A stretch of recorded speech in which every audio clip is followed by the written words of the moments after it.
In today's video, I'm going to teach you how to ungroup database contents in Notion. If you've ever organized a Notion database using groups, you know it can be really handy for sorting items by status, priority, or any other property. But there are times when you just want to see everything in one continuous list again. Maybe you're cleaning up a view, changing how you organize information, or comparing items across different groups.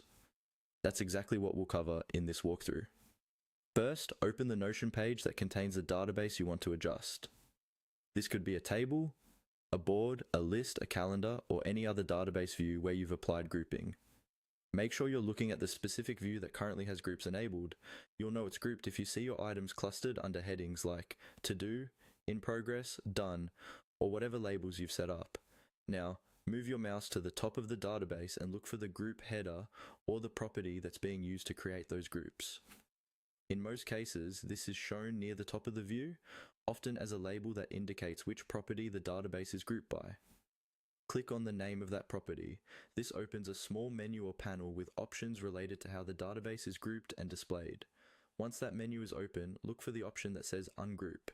This is the key action. Click Ungroup, and Notion will immediately remove the grouping based on that property. All of your database items will now appear in a single flat list without being separated into group sections.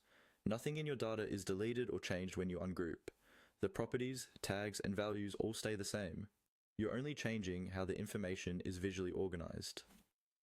If you ever want to bring the groups back, you can simply go to the same area, choose the property again, and reapply grouping. A quick tip: if your database feels cluttered after ungrouping, consider applying filters or sorting instead. Sorting by date, status, or priority can help keep things readable without breaking them into separate groups.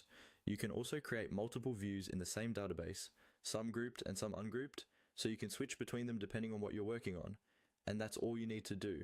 By clicking on the property name and choosing Ungroup, you can quickly switch your Notion database from grouped to a clean, unified view.